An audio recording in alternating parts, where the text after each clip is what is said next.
El título de la sección de Romanos que vamos a ver el día de hoy, que es la última parte del capítulo, es Dios por nosotros. Romanos capítulo 8, versículos 28 al 39. Y de repente nos podríamos hacer la pregunta, ¿cómo puede el cristiano estar seguro de que Dios sigue actuando en circunstancias cuando parece que nada tiene sentido? Todos conocemos la historia de José en Egipto, ¿sí o no? Desde chiquitos, en el colegio, en clase de religión o en escuela dominical o etcétera, la historia de José se ha dado continuamente en las películas de Semana Santa, la historia de José, hasta novelas han hecho, ¿no? Novelas brasileñas con la historia de José. Pero es que es una historia que parece de novela, por las circunstancias, cómo se dan y cómo se voltea la tortilla en determinado momento, pero no fue a veces tan fácil como uno lo puede leer en unos cuantos capítulos de la Biblia, o como lo puede ver en unos minutos en una película. Pero lo que sucedió con José en Egipto, está registrado en el libro de Génesis, es historia, no es cuento ni fábula, es historia. Y es un ejemplo de la providencia de Dios. Ahora, vamos a recordar lo que sucedió con José, pero no como lo que sucedió con José, sino imagínate que tú estuvieras en los zapatos de José, siendo el preferido de tu papá. No está bien que papá tenga hijos preferidos, pero Jacob siempre lo engreía más y le daba mayor preferencia, y los hermanos de José le empezaban a tener una animadversión y se sentían molestos con la sola presencia de José, y encima José tenía sueños con los cuales él podía vislumbrar que a futuro le iba a ir muy bien a él, pero en sus sueños veía el sol, la luna y las estrellas que se inclinaban ante él, o muchas gavillas de trigo que se inclinaban ante su gavilla de trigo. Entonces todos sus hermanos y su papá entendían, ¿qué cosa? Nosotros nos vamos a inclinar ante ti, ¿qué es esto? Y encima sus hermanos, a raíz de esos sueños, lo odiaban más, y José era el chismoso de la familia, porque era el que le contaba a sus papás toda la mala fama que tenían sus hermanos por las cosas que hacían. Sus hermanos eran mayores y se portaban mal, y José le contaba a Jacob, pero le agarraron una tirria a José ya enfermiza, al punto de desearle el mal. Entonces llegó un momento en que José descubrió que su peor dolor no iba a ser experimentado por las cosas difíciles que se experimentan en el mundo, sino por el sufrimiento que le iban a infligir sus propios hermanos, su propia familia. No lo soportaban, no querían verlo, y su odio se convirtió en acción concreta. En determinado momento, ya conocemos la historia, lo capturaron a José, lo echaron en una cisterna, le quitaron su túnica, la túnica linda que le había regalado su papá, y mientras José decía, hermano, sáquenme de aquí, era un muchachito, ellos arriba discutiendo si lo mataban o qué hacían. Por la intervención de alguno de los hermanos, primeramente Rubén, que no quería que lo maten, y luego a Judá se le ocurrió, mejor vamos a venderlo. Judá vio el negocio, mejor vamos a venderlo, ¿para qué lo vamos a matar? Finalmente lo venden como esclavo, y pónganse en su lugar. Era un muchachito que tenía en esos momentos unos 17 años. Piensa en tus hijos o en un pariente cercano que pudiera tener esa edad.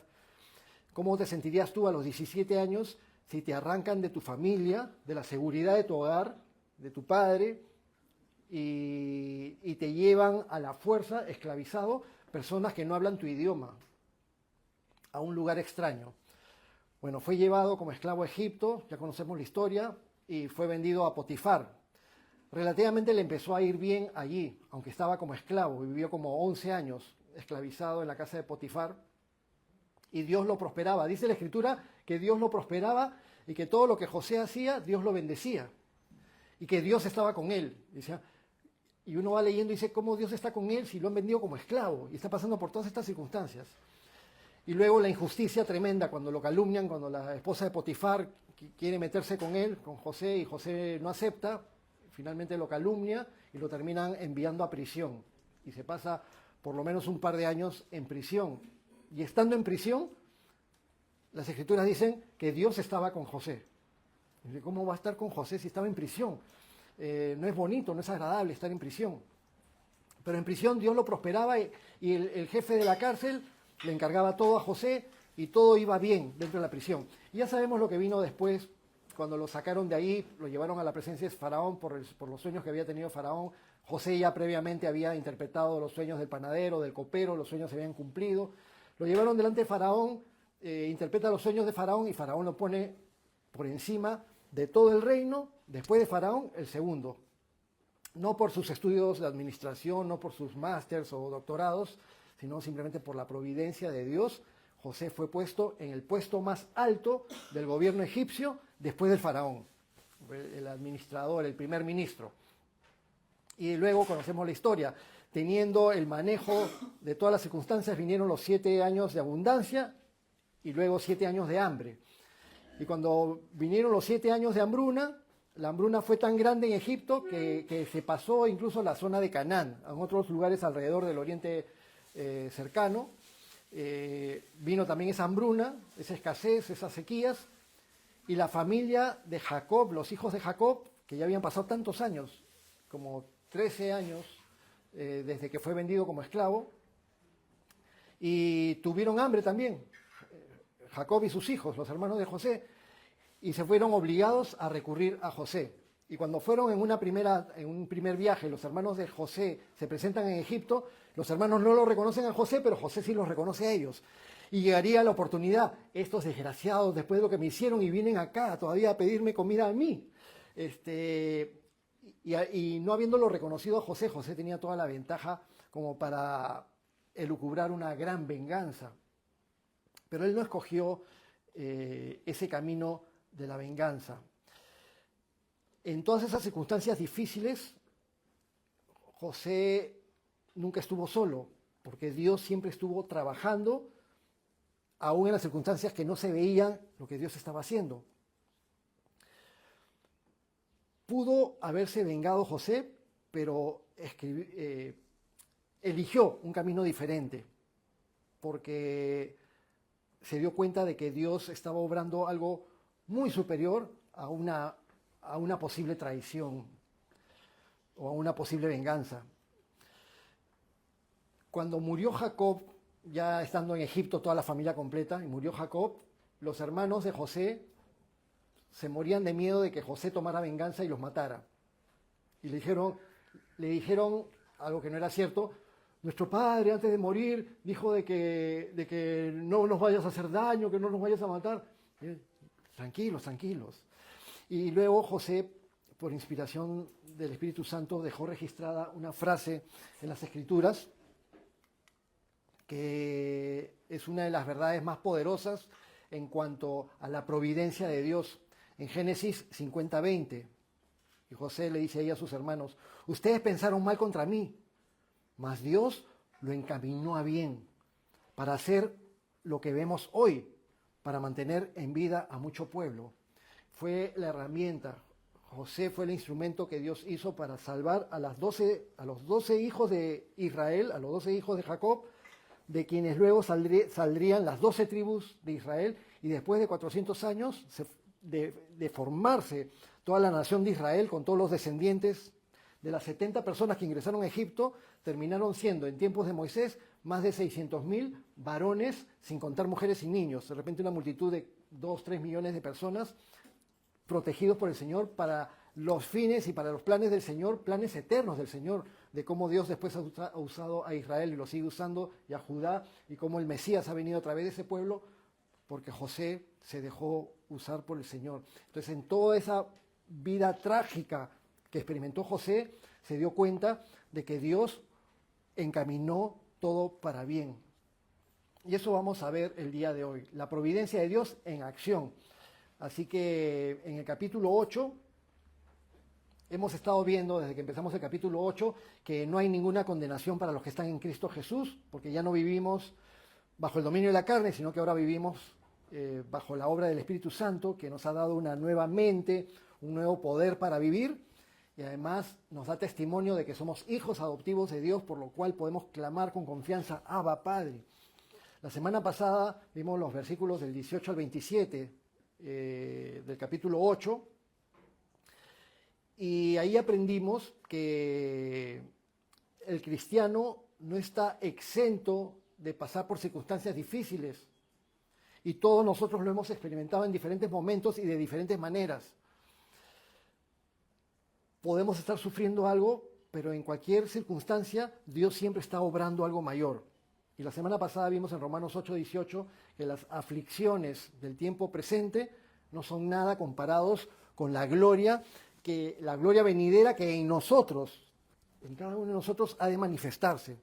Y hoy día en Romanos 8, del 28 al 39, la palabra de Dios nos va a llevar a ese lugar donde nos damos cuenta que del sufrimiento podemos ir a la certeza, a la seguridad absoluta de que el amor de Dios va a obrar el propósito que Él tiene para nosotros. En esta sección vamos a ver el corazón de Dios a favor nuestro. Vamos allí, Romanos 8, 28. Y sabemos, y este también es uno de los versículos más citados de las Escrituras. Y sabemos que a los que aman a Dios, todas las cosas les ayudan a bien. Esto es, a los que conforme a su propósito son llamados. Y sabemos que a los que aman a Dios, algunas cosas les ayudan para bien. Todas las cosas, todo lo que hayas experimentado. Primeramente Pablo dice, sabemos que. Esa es una convicción, producto de la fe. Y la fe es la certeza de lo que se espera, la convicción de lo que no se ve.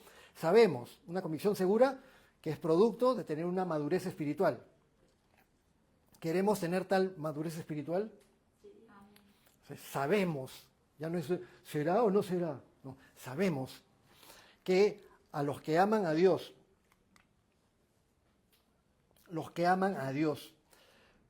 el apóstol Juan en una de sus cartas nos dice que amamos a Dios porque Él nos amó primero.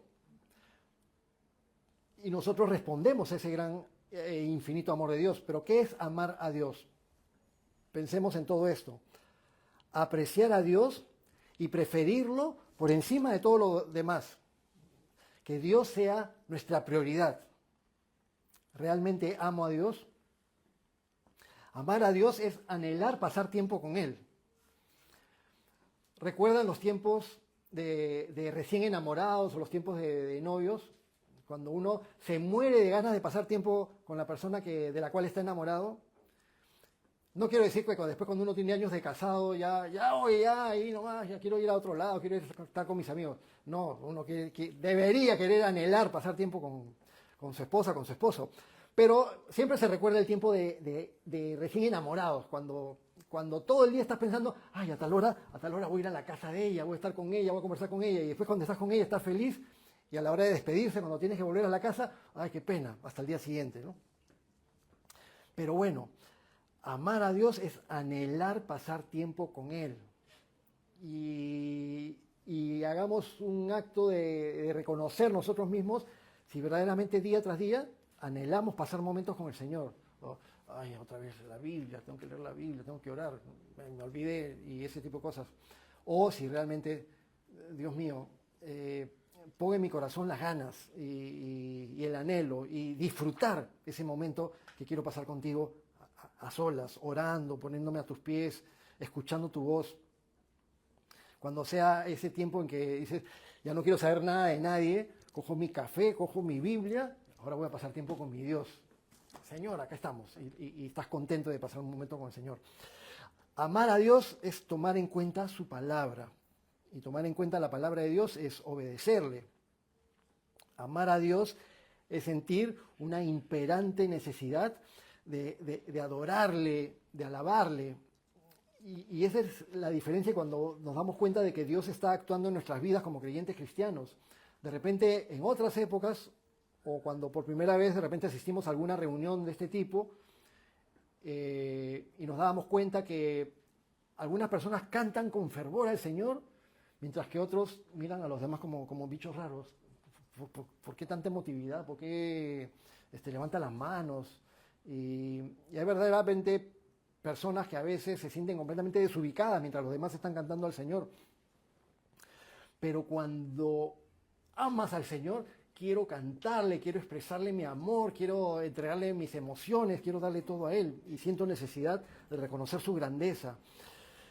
Amar a Dios también es ser agradecido con Él, confiar y descansar en Él. Entonces, sabemos que a los que aman a Dios, todas las cosas les ayudan para bien, les ayudan a bien. Todas las cosas, todas las circunstancias de nuestra vida, todo lo que nos acontece día tras día. Significa que no importa qué cosa es lo que suceda, si suceden cosas buenas o cosas malas, si suceden cosas fáciles de vivir en el día a día o difíciles de vivir.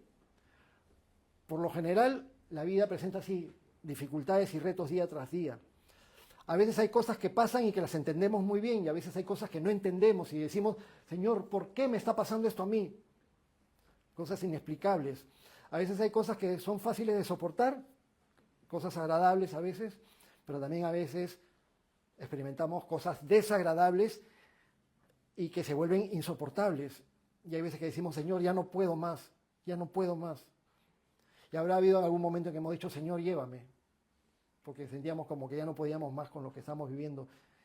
Y aún así la palabra de Dios nos dice, sabemos que a los que aman a Dios, todas las cosas les ayudan a bien.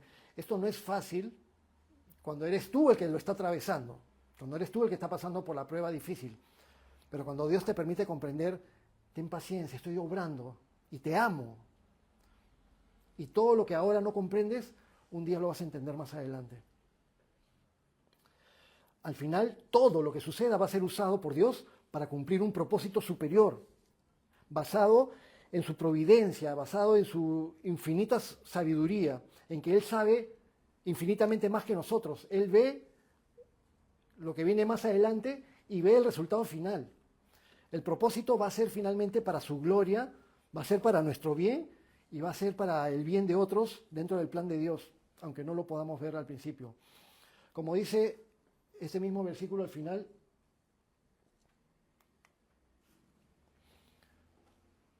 todas las cosas ayudan para bien a los que aman a Dios, todas las cosas les ayudan a bien a los que conforme a su propósito son llamados. Esto es que Dios tiene un plan y Dios sabe qué va a hacer y cómo lo va a hacer, cómo lo va a llevar a cabo. Él mismo determina la manera en que todo va a encajar perfectamente dentro de ese plan divino que tiene para cumplir lo que Él se ha determinado de acuerdo a su voluntad. Ahora siempre tengamos en cuenta algunas circunstancias.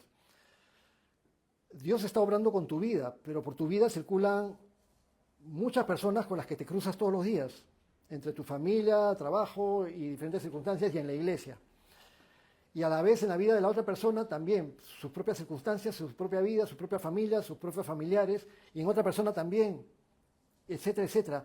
Dios está obrando en miles de millones de circunstancias y miles de millones de personas al mismo tiempo, sin que siquiera nos demos cuenta.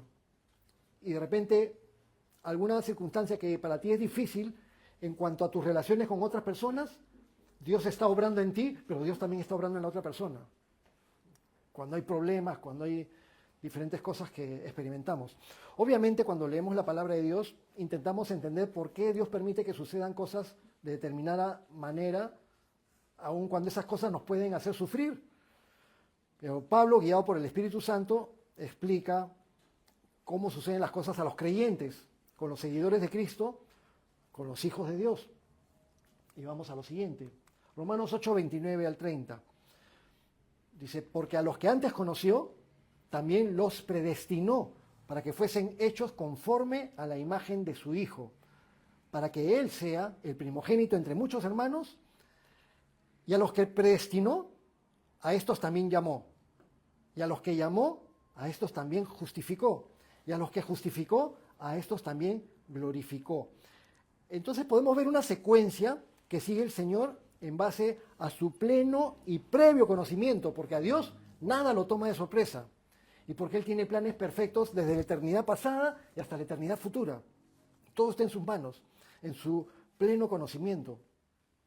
Primeramente menciona a los que antes conoció en el versículo 29. A los que antes conoció.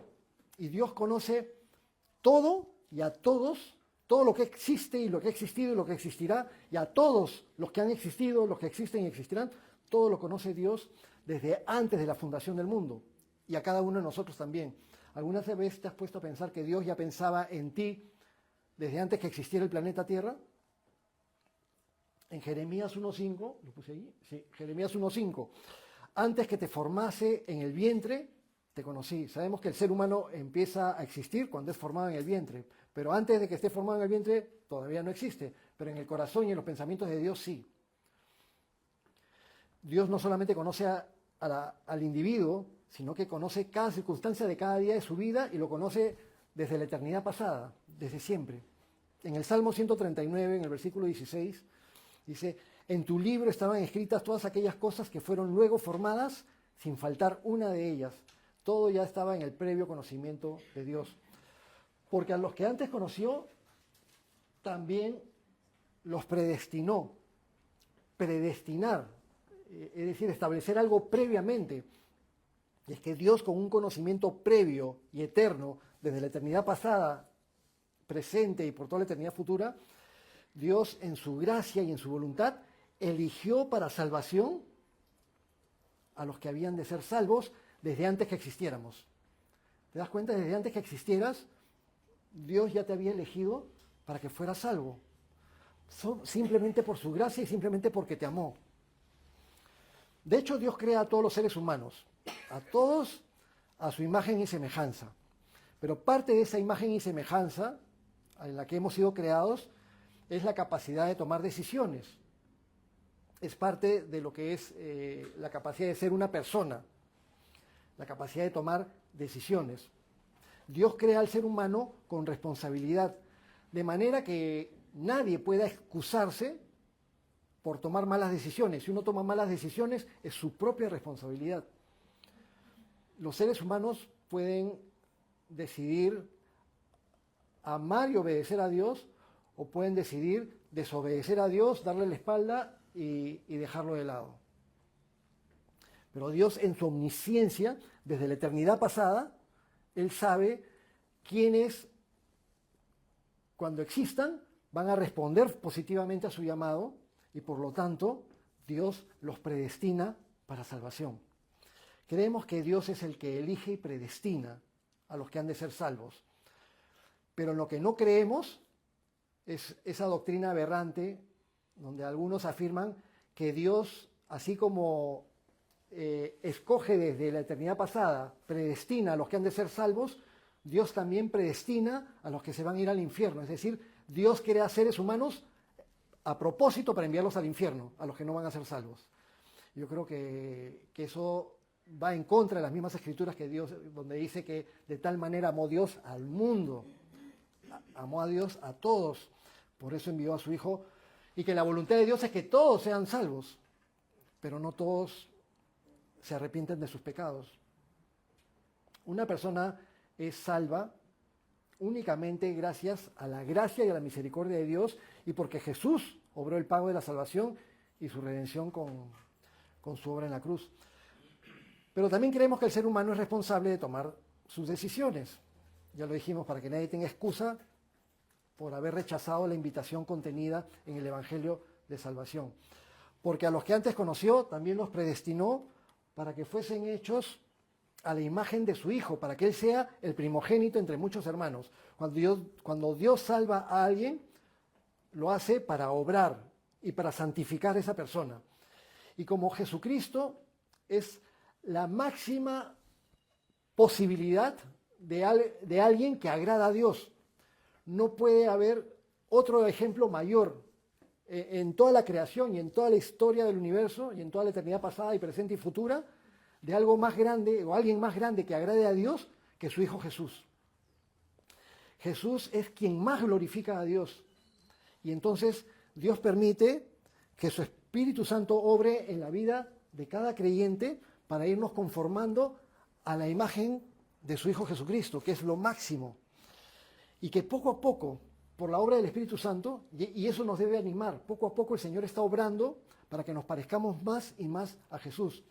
Pero siempre, al final, para que sea Jesús exaltado y esté en preeminencia, para que Él sea el primogénito entre muchos hermanos, para que Él esté en preeminencia y por encima de todos siempre. Y nuevamente en el versículo 30, y a los que predestinó, a estos también llamó, y a los que llamó, a estos también justificó, y a los que justificó, a estos también glorificó. Vemos una secuencia natural de la elección que Dios hace de aquellos que han de ser salvos. Primero, conoce y ama al que ha de ser salvado y luego lo predestina. Pero Dios no hace robots. Es decir, Dios no nos crea y nos programa metiéndonos un chip para que en determinado momento se active el chip y ahora te amo Dios, te amo Dios, te amo Dios. No nos programa. Dios pone en nosotros la capacidad de amarlo o rechazarlo. Y es una decisión voluntaria, pero es gracias a Él. Y el que Él sabe que vamos a responder a su llamado y por eso nos predestina. Cuando la persona nace y vive, Dios sabe el tiempo en que esta persona responderá al llamado para ser salvo. Y cuando esa persona que va a ser salvada se arrepiente de sus pecados, entonces pide perdón, reconoce a Jesucristo como Señor y Salvador, recibe salvación, es regenerada, es justificada delante de Dios y recibe el Espíritu Santo y luego entra en un proceso de santificación durante todos los días de nuestra vida hasta que el Señor venga por nosotros. Y un día más adelante, quizás un día no tan lejano, cuando sea el rapto de la iglesia o venga el tiempo de la resurrección de los muertos junto con el rapto de la iglesia, entonces recibiremos un cuerpo glorificado. ¿Y qué diremos a todo esto? Como dice Pablo en el versículo 31. ¿Qué pues diremos a esto? Si Dios es por nosotros, ¿quién contra nosotros? Y de acá sacamos el título del mensaje del día de hoy, con lo cual nos debemos ir a nuestras casas y hacer nuestras actividades y empezar la semana con todo entusiasmo. Si Dios es por nosotros, ¿quién contra nosotros? Me gustó esta imagen que encontré en internet. Si Dios es por nosotros, ¿quién contra nosotros? Nadie nos puede poner el pie encima. Dado que el Creador Todopoderoso del universo es quien determina esto, ¿quién se puede oponer a Él? Y si Él, porque es bueno y porque le complace, quiere hacer su obra en cada uno de nosotros, ¿quién se lo puede impedir? La pregunta no implica que no vas a pasar por pruebas. La pregunta no implica que no vas a experimentar oposición. Pero ninguna prueba ni ninguna oposición puede vencer cuando el que está de nuestro lado es Dios mismo. Me encanta la imagen de la niñita también.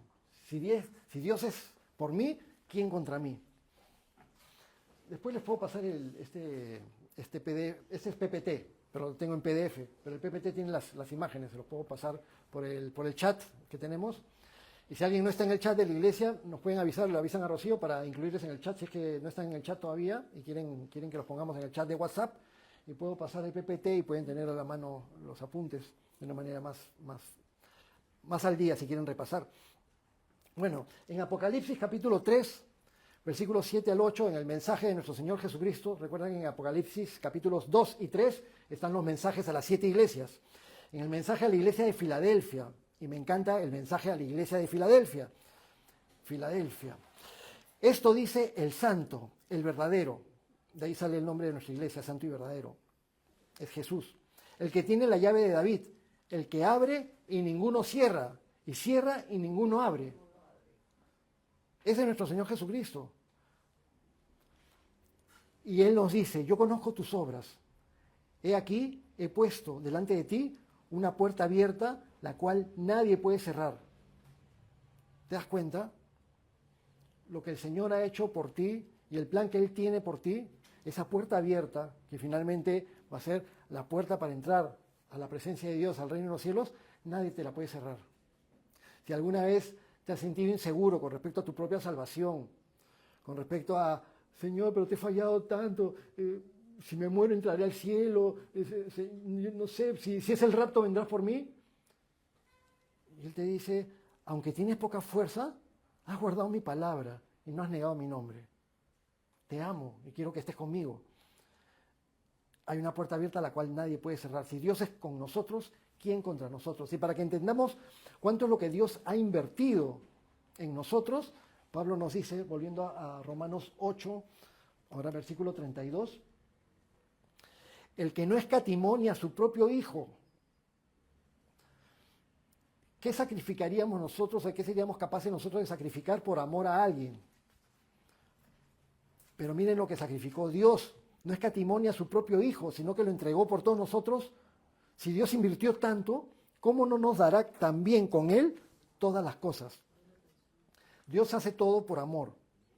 Nos amó tanto, tanto, que dio por nosotros lo más grande y lo más valioso que podía dar.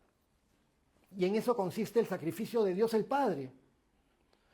Más que Él mismo, lo que Él más ama, a su Hijo Jesús, lo entregó por nosotros. Ahora, el sacrificio está en que Jesús es el unigénito Hijo del Padre y que con el Padre son uno, un solo Dios y junto con el Espíritu Santo, y desprenderse de su Hijo para entregarlo a la muerte. El sacrificio es que el Hijo es realmente Hijo de Dios, de su misma esencia. Si Dios hubiera creado a un ángel y a ese ángel hubiera mandado a que muera en la cruz, no habría ahí realmente un sacrificio de parte de Dios. ¿Por qué hago esta especificación? Porque los testigos de Jehová, por ejemplo, dicen que Jesucristo, sí, es el Hijo de Dios, pero es un ángel creado por Dios. No es igual a Dios, no es de la esencia de la deidad. Yo digo, ¿cuál es la gracia de crear un ángel para mandarlo a la cruz? ¿Dónde estaría el sacrificio de Dios? El sacrificio de Dios está en que no escatimó a su propio Hijo, sino que lo entregó por todos nosotros. ¿Cómo no nos dará también con Él todas las cosas? Ya todos conocemos Juan 3:16, porque de tal manera amó Dios al mundo, a todos, que ha dado a su Hijo unigénito, para que todo aquel que en Él cree no se pierda, mas tenga vida eterna. A veces me gusta poner ciertos versículos en sentido contrario, no para contradecir la Biblia, sino para ver cuál es la consecuencia si sucede lo contrario. De tal manera amó Dios al mundo, a todo el mundo, que ha dado a su Hijo unigénito para que todo aquel que en Él cree no se pierda. Entonces, ¿qué pasa con todo aquel que no cree? Se pierde. Todo aquel que no cree se pierde y no tiene vida eterna. Pero el amor de Dios se demuestra así, dando lo más valioso para Él, su Hijo. Romanos 5:8. Mas Dios muestra su amor para con nosotros, en que siendo aún pecadores, Cristo murió por nosotros. Eso ya lo hemos leído, ya lo hemos explicado cuando estábamos en Romanos capítulo 5. Y ahí Pablo explicaba, de repente alguien sería capaz de entregar su vida en sacrificio por alguna persona que es muy buena o por un familiar. Pero serías capaz de sacrificar tu vida por un sinvergüenza, por un violador, por un asesino, por un borracho, por un drogadicto. Jesucristo entregó su vida por todos los pecadores y por todas las circunstancias y de todas las calañas. Y nosotros mismos, o yo mismo, para no meter a todos en un mismo saco, porque cada uno conoce su vida, las circunstancias de su vida. Algunos dirán, pero yo nunca he sido tan malo. Bueno, pero pecado siempre ha habido, todos hemos pecado en algo. Pero otros sí decimos, pero yo sí he sido un desgraciado en otros momentos de mi vida, en el pasado. Y muchas veces me he portado como una cucaracha, embarrándome en las circunstancias más bajas. Y el Señor, por amor a esa cucaracha pestosa, envió a su Hijo a morir en la cruz. Y me rescató y me limpió y me perdonó. El amor del Señor es tan grande y si hizo eso por nosotros, entonces no escatimó a su propio Hijo, lo entregó por todos nosotros, ¿cómo no nos dará también con Él todas las cosas?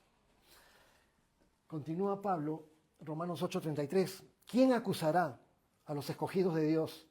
Dios es el que justifica.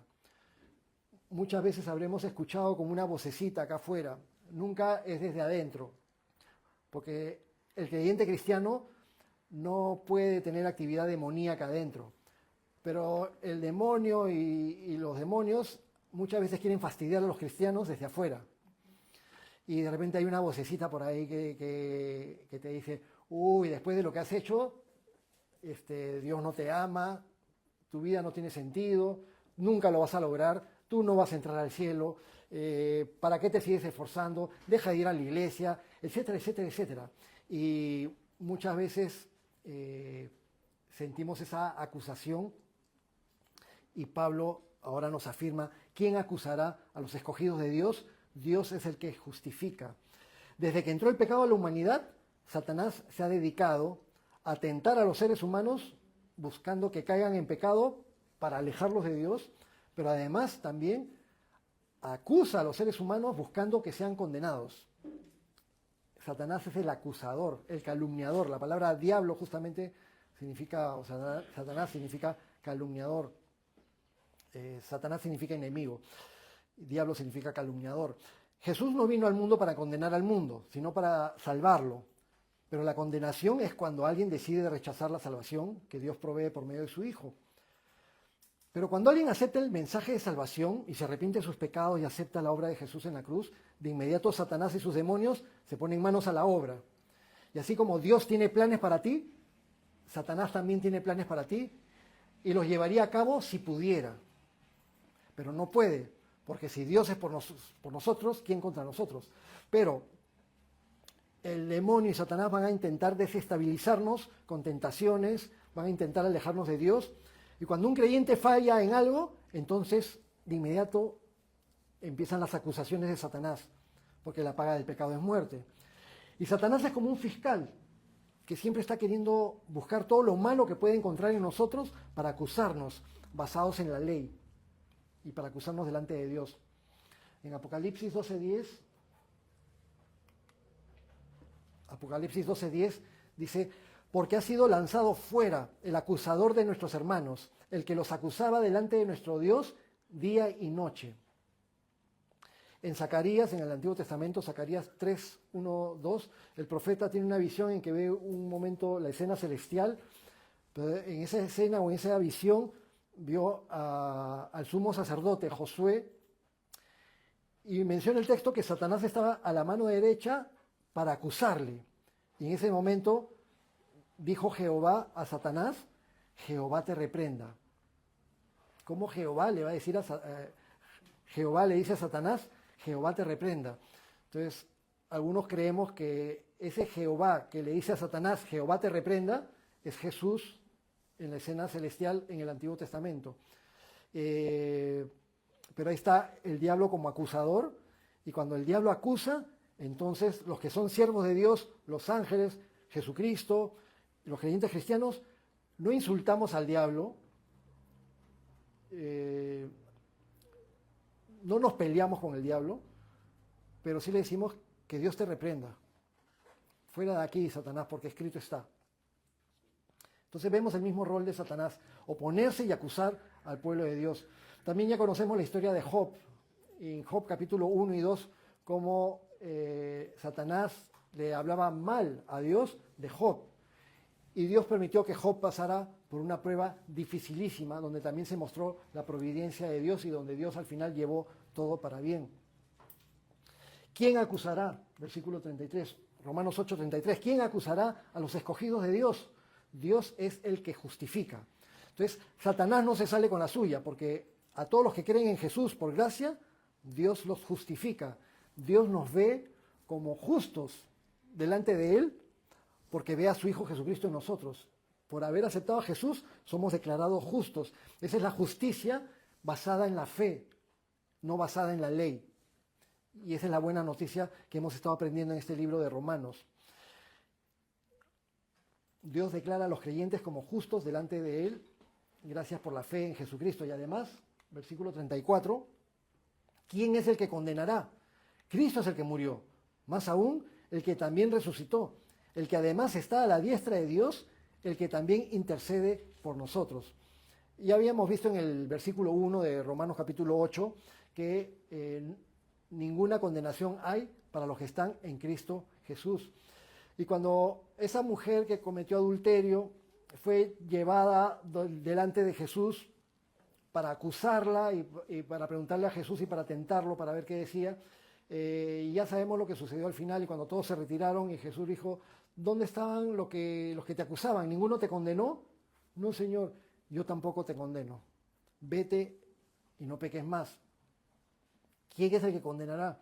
Jesús no quiere condenarnos.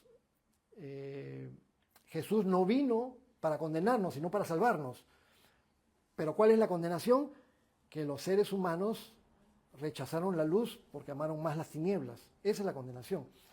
Ahora, la acusación de Satanás no prospera porque Jesús ya pagó con su sangre en la cruz el precio completo de nuestra salvación. Entonces, ya hemos sido salvados. Jesús ya pagó en la cruz, ya lo aceptamos a Jesús como Señor y Salvador con todo nuestro corazón. Y la pregunta es para cada uno de nosotros. ¿Has reconocido lo que Jesucristo hizo por ti en la cruz? ¿Le has pedido perdón a Dios por tus pecados de todo corazón? ¿Has reconocido a Jesucristo como el Señor de tu vida y tu Salvador? Entonces no hay nada que temer. No hay nada que temer. ¿Quién te puede acusar? Esa acusación no puede prosperar mientras vayas caminando y si le fallas al Señor, el Señor nos ayudará. Primera de Juan 2:1. Hijitos míos, estas cosas les escribo para que no pequen. Y si alguno hubiere pecado, abogado tenemos para con el Padre, a Jesucristo el justo. Así que Jesucristo es nuestro intercesor, nuestro defensor legal, alguien que habla a favor nuestro. Mientras que el diablo nos acusa, Jesucristo habla a favor nuestro en el reino de los cielos. Pero aquel que no escatimó ni siquiera a su propio Hijo por amor a nosotros, no va a permitir que nada ni nadie nos separe de Él. Y ahí vienen esos versículos que también tantas veces hemos escuchado y que tantas veces son compartidos entre los creyentes cristianos. ¿Quién nos separará del amor de Cristo? ¿Tribulación o angustia? ¿O persecución? ¿O hambre? ¿O desnudez? ¿O peligro? ¿O espada? Como está escrito, por causa de ti somos muertos todo el tiempo, somos contados como ovejas de matadero. ¿Hay algo en el universo que pueda romper el vínculo de amor de Cristo hacia aquellos que han sido redimidos? Definitivamente no. Ni siquiera las más grandes pruebas o aflicciones que pudiéramos experimentar. Tribulación, angustia, hambre, desnudez, peligro, o espada, o muerte. Como los creyentes cristianos, a principios del cristianismo, eran perseguidos brutalmente, eran asesinados brutalmente, eran echados como espectáculo en el circo romano, crucificados, empalados. Nerón empalaba a cristianos, los llenaba de brea y los prendía en sus jardines de noche para que sean lámparas humanas. ¿Y qué sucedía? El cristianismo aumentaba más y más. En la actualidad hay países en el mundo donde están tratando de erradicar a los cristianos, en Nigeria, en Sudán, en otros lugares del mundo, pero en Nigeria muy especialmente, ahora último, los fanáticos islámicos están asesinando cristianos, los persiguen, y creen que todas esas familias que tienen que huir de la muerte disminuyen en su fe. De repente ellos no pueden reunirse con la comodidad que lo hacemos nosotros, o llevar su cristianismo tranquilamente como lo llevamos nosotros. Pero cada persona en cada lugar del mundo tiene sus propias pruebas y sus propias circunstancias. Pero ¿quién nos separará del amor de Cristo? Todas las cosas que podamos experimentar. Todos los que en verdad se han arrepentido y le han entregado sus vidas a Jesús no son condenados. Viven sustentados por el Espíritu de vida como hijos adoptivos de Dios, lo cual es la bendición más grande que alguien puede experimentar. Pero aún así, eso no implica que no vayamos a pasar dificultades y sufrimientos durante esta vida. Entonces Pablo hace esta comparación. Ya nos ha dicho que las aflicciones del tiempo presente no son comparables con la gloria venidera que en nosotros se va a manifestar. Y al inicio del estudio de hoy vimos que a los que aman a Dios, todo nos ayuda para bien, aún las cosas más difíciles que podamos experimentar. Y unido a todo esto, contamos con el infinito amor de Dios, por el cual, para salvarnos, fue capaz de dar a su propio Hijo para que sufriera en el Calvario. De tal manera que eso nos da seguridad de saber que, si Él es por nosotros, ¿quién contra nosotros? Y ahora el apóstol Pablo, inspirado por el Espíritu Santo, sigue reafirmando esa seguridad y hace esta pregunta retórica. ¿Las pruebas y el sufrimiento nos podrán separar de ese amor tan grande de Cristo, que lo hizo todo por nosotros? No. Antes, en todas estas cosas, somos más que vencedores por aquel que nos amó. Tribulación, angustia, prueba, sufrimiento, persecución, hambre, etcétera. Todo esto nos hace más que vencedores. Situaciones horribles por las que has atravesado, esas situaciones cuando estás en Cristo te hacen más que vencedor. Contradicciones que has experimentado de tus propios familiares, esas circunstancias difíciles en Cristo te hacen más que vencedor. Porque la victoria no está en la bendición física o material, que es temporal y breve, sino la victoria está en que Dios cumple su propósito divino de conformar a su Hijo Jesús en cada uno de nosotros. Y eso va a ser por toda la eternidad para su gloria y complacencia. Y pronto las pruebas van a pasar. Y pronto Dios nos dirá, ya pasó todo. Enjugará nuestras lágrimas, nos acariciará la cabeza. Ya hijito, ya pasó todo. Ven acá al descanso de tu Dios. Por lo cual estoy seguro, dice Pablo, con esa convicción de alguien que ha madurado en su crecimiento cristiano. Por lo cual estoy seguro, con la misma seguridad con la que el Espíritu Santo da testimonio a nuestro espíritu de que somos hijos de Dios.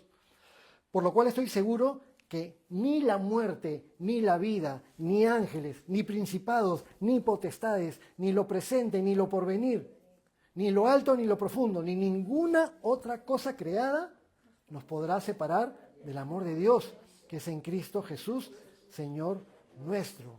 Qué buena conclusión del capítulo 8. No existe fuerza, circunstancia ni poder en todo el universo capaz de romper ese vínculo de amor que Dios tiene hacia sus hijos.